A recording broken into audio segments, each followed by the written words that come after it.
Superstition, a god whose converts cover the earth and seas. My reign knows no limitations. It has no boundaries. My power extends even beyond the graves of men and ships. You don't believe? Listen to this yarn of the sea.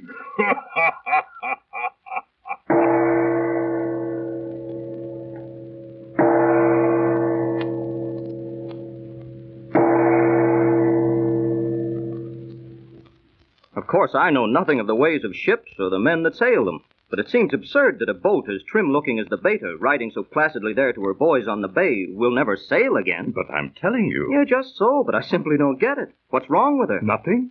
She's complete in every detail, a perfectly equipped steam freighter. I'll bite. Why won't she go out again, then? She'll never be able to get a crew. Oh, come now. You may go along the entire waterfront, and if you as much as mention wanting to hire men for the Beta, the seamen will suddenly shy off and look at you with scared suspicion and edge away without a word. It's a fact. No pilot will take the Beta out. No captain navigate her. No sailor man her. The Beta is suspect. She has seen a ghost. Oh, a belief in ghosts is a silly superstition. Not as silly as you think. The belief in ghosts dates back to primitive man and had its origin probably in his dreams, where his departed kin, friend, or foe again appeared to him. The belief in the return of the dead is as prevalent today as it has been centuries ago. It has played an important part in early religious beliefs, which survive to the present day. Why, the superstitious fears of ghosts among sailors is well known. Well, all right, but how and where did that ship encounter a ghost? Perhaps you will not believe that ships can come up from the bottom of the ocean. Yeah, of course, if they happen to be submarines. The ghost that the Beta encountered was no submarine. It was a ship which came up from the bottom of the sea where it had been buried for centuries. Would you like to hear the story? Here, you can start right now. Very well, but part of the story I will have to leave out, because we have yet hopes of finding another boat and trying our luck again. By we, I mean Scotty, Riley, and myself.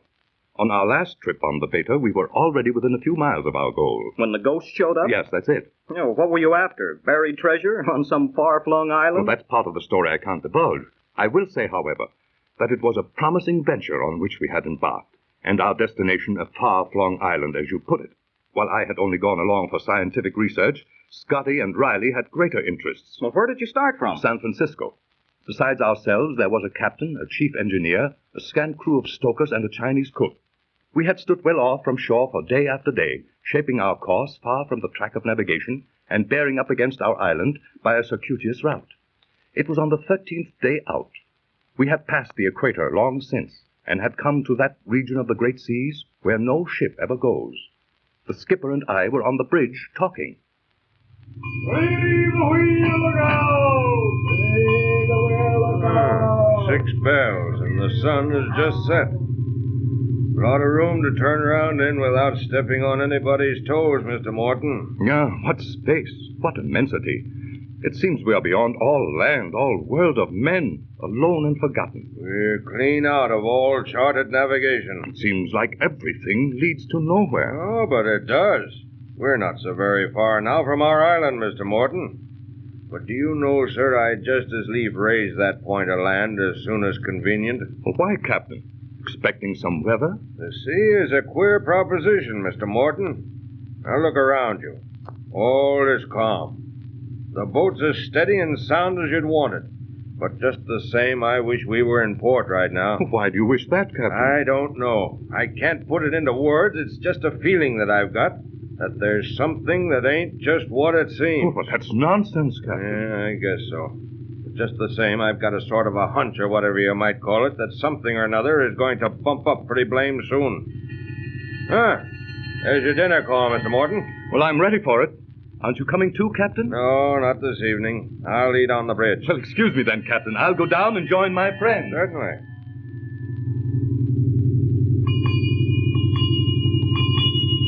Well, gentlemen, this will very likely be our last night on this confounded lonesome ocean, at least for a while. According to our skipper, we should sight our island before morning. And how did you enjoy the trip so far, Marty, boy? Well, Your island will certainly be a great relief. It certainly is kind of lonesome out here. But think how much more lonesome that island must feel, having had no ship cast anchor off its shores for centuries. You haven't forgotten the story I told you, Morty, have you? No, indeed, Scotty. I often think of it.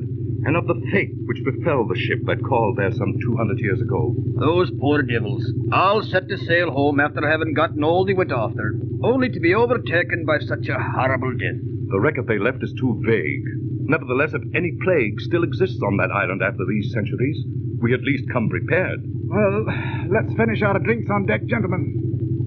Phew, there doesn't seem to be any air at all stirring down here. Right-o, let's go. 'Tis unusually sizzling and clammy this evening. Yes, we call it earthquake weather in San Francisco. You would bring that up, Morty.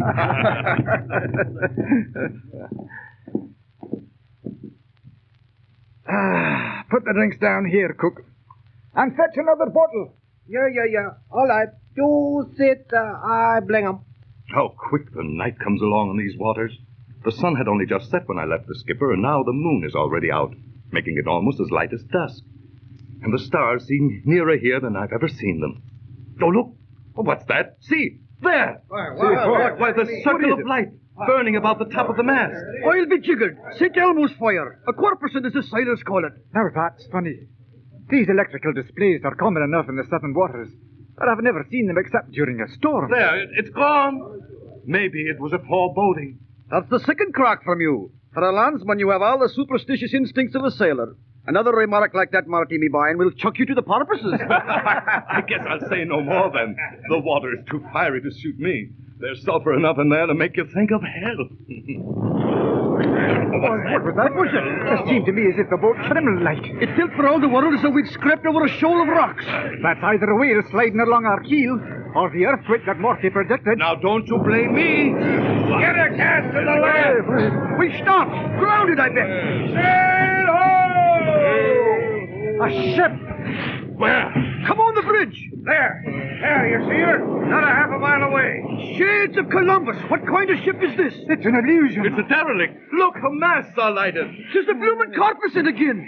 What ship is this, Captain? I don't know. She rose up out of the sea on that last blast, like a pillar of fire, sudden like. It's gone. The corpus of their keels. What are the stokers doing on deck? They're frightened. The shaft's gone. Broke? Yes, sir. We're grounded. Look, that dreadful apparition is coming toward us. No mistake about it. The current sets her towards us. She's coming fast. We'll have to rig the sails, Captain. And where might your wind be, mister? Well, she's almost upon us. Good God. Man alive! To the boat. The ghost. The ghost ship.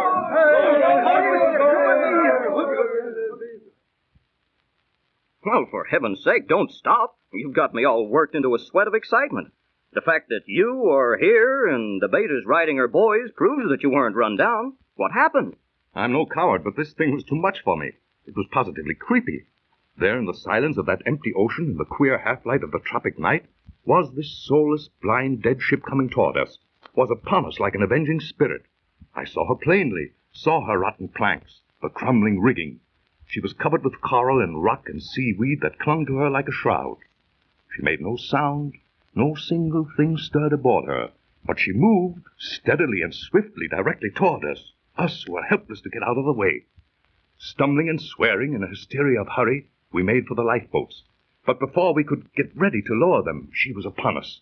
Her keel struck violently against the rocks that made the reef echo like a hollow bell. Then she sank so quickly that she made me think of someone falling suddenly to their knees. Well, how did your boat get off the reef? Well, this will sound strange. The same volcanic convulsion which brought the old wreck to the surface also produced the reef on which we had grounded. And that reef also sank again when the old hull smashed against it. And our boat was free. But you didn't find your treasure island? No. We repaired our shaft, but no persuasion or threats could induce the superstitious sailors to proceed with the trip. They got out of hand, and rather than a mutinous crew, we limped back to port. A few hours after we had cast anchor off the front and discharged our crew, the legend of the ghost ship was in every sailor's boarding house, in every seaman's dial. And that is why no pilot will take the beta out, no stoker feed her boilers, no sailor walk her deck. The beta will never smell the sea again. She has seen a ghost. I am superstition. You don't believe, do you?